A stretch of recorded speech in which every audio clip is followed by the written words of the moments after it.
भगवद गीता अध्याय 18 मोक्ष संन्यास योग। अर्जुन ने कहा, हे महाबाहो, मैं त्याग और संन्यास के तत्वों को समझना चाहता हूं। कृपया मुझे इन दोनों के बीच का भेद स्पष्ट करें। श्री भगवान ने कहा, त्याग का अर्थ है कर्मों के फलों का परित्याग करना और संन्यास का अर्थ है सभी कामनापूर्ण कर्मों का त्याग। कुछ विद्वानों का कहना है कि सभी कर्म त्याग देना चाहिए, जबकि अन्य कहते हैं कि यज्ञ, दान और तप को कभी नहीं छोड़ना चाहिए।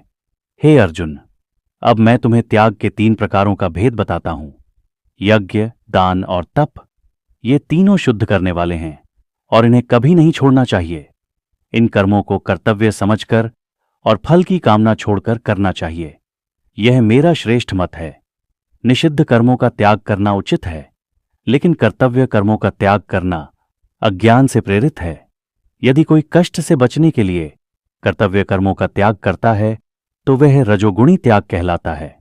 कर्तव्य कर्मों का त्याग इस भावना से करना कि यह मेरा कर्तव्य है, सत्वगुणी त्याग कहलाता है। सत्वगुणी त्यागी व्यक्ति संदेहों से मुक्त होकर सुख और दुख में संभाव रखता है। शरीरधारी प्राणी संपूर्ण कर्मों का त्याग नहीं कर सकता, लेकिन फल की आसक्ति का त्याग करना ही सच्चा त्याग है। जो त्याग करता है उसे कर्म के 3 प्रकार के फलों, अनिष्ट, इष्ट और मिश्रित से मुक्ति मिलती है। कर्म के 5 कारक हैं: अधिष्ठान, शरीर, कर्ता, इंद्रियाओं, विभिन्न प्रकार के प्रयास और ईश्वर। इन 5 के बिना कोई भी कर्म संभव नहीं है। जो व्यक्ति अहंकार से रहित है और इन कारकों को जानकर कर्म करता है, वह बंधन में नहीं पड़ता। जो व्यक्ति अपने आप को कर्ता मानता है, वह अपूर्ण बुद्धि वाला है और कर्म के फल को प्राप्त करता है। जिसे अहंकार का अभाव है और जिसकी बुद्धि शुद्ध है, वह चाहे कितने भी कर्म करे, वह बंधन में नहीं पड़ता। ज्ञान, ध्येय, जानने योग्य और झाता, ये 3 ज्ञान के प्रेरक हैं। कर्म, करण, साधन और कर्ता, ये 3 कर्म के कारक हैं। सत्वगुणी ज्ञान वह है जो सभी प्राणियों में एकता देखता है। रजोगुणी ज्ञान वह है जो विभिन्नताओं में विभाजित है। तमोगुणी ज्ञान वह है जो सत्य से विपरीत और संकीर्ण है। सत्वगुणी कर्म वह है जो शास्त्र विधि के अनुसार आसक्ति रहित और अहंकार रहित होकर किया जाता है। रजोगुणी कर्म वह है जो फल की कामना और अहंकार के साथ किया जाता है। तमोगुणी कर्म वह है जो अज्ञान से हानिकारक और बिना विचार के किया जाता है। सत्वगुणी कर्ता वह है जो निरासक्त, उत्साही और सुख दुख में संभाव रखता है। रजोगुणी कर्ता वह है जो लोभी, अहंकारी और कर्म के फलों में आसक्त होता है। तमोगुणी कर्ता वह है जो अस्थिर, कपटी, आलसी और उदास होता है। बुद्धि और धैर्य भी 3 प्रकार के होते हैं: सत्वगुणी, रजोगुणी और तमोगुणी। सत्वगुणी बुद्धि वह है जो धर्म और अधर्म, कार्य और अकार्य में भेद कर सकती है। रजोगुणी बुद्धि वह है जो धर्म और अधर्म में भेद नहीं कर पाती। तमोगुणी बुद्धि वह है जो अज्ञान से भ्रमित होती है। सत्वगुणी धैर्य वह है जो मन, प्राण और इंद्रियों को संयमित रखता है। रजोगुणी धैर्य वह है जो कामना और फल प्राप्ति की आसक्ति में लगा रहता है। तमोगुणी धैर्य वह है जो भय, आलस्य और मोह में स्थित होता है। सुख भी 3 प्रकार का होता है: सत्वगुणी, रजोगुणी और तमोगुणी। सत्वगुणी सुख वह है जो प्रारंभ में कष्टदायक लेकिन अंत में आनंददायक होता है।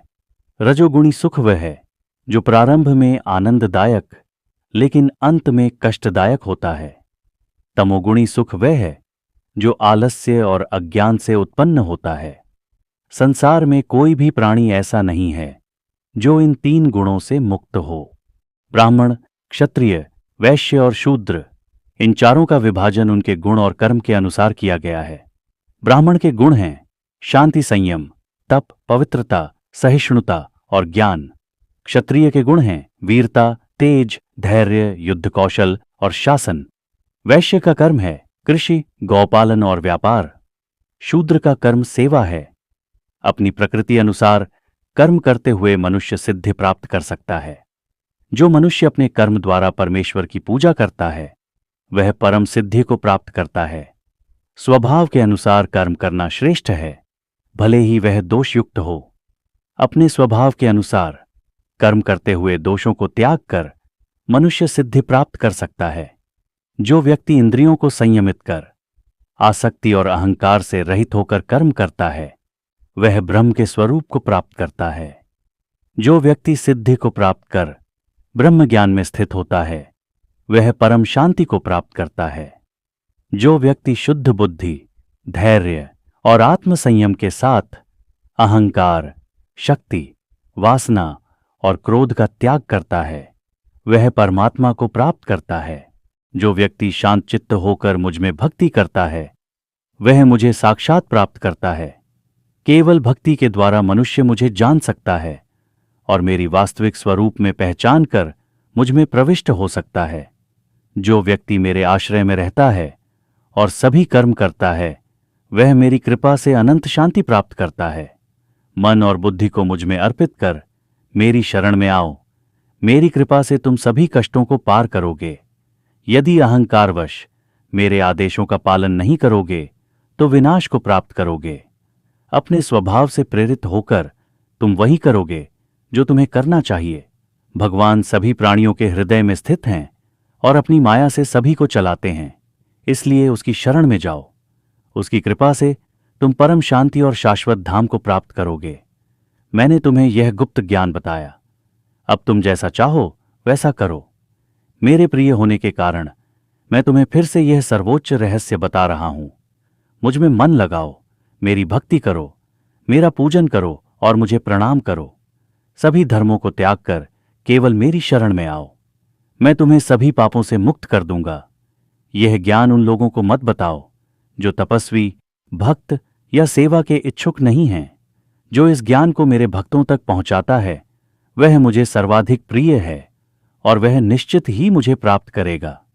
जो इसे सुनता है और श्रद्धा रखता है, वह भी पुण्य कर्मों से मुक्त हो जाता है। जो श्रद्धा और ध्यानपूर्वक इसे पढ़ता है, वह मोक्ष प्राप्त करता है। हे अर्जुन, क्या तुम्हारे मोह का नाश हुआ? अर्जुन ने कहा, हे कृष्ण, मेरी स्मृति वापस आ गई है। मैं अब संदेह रहित हूं और आपकी शरण में हूं।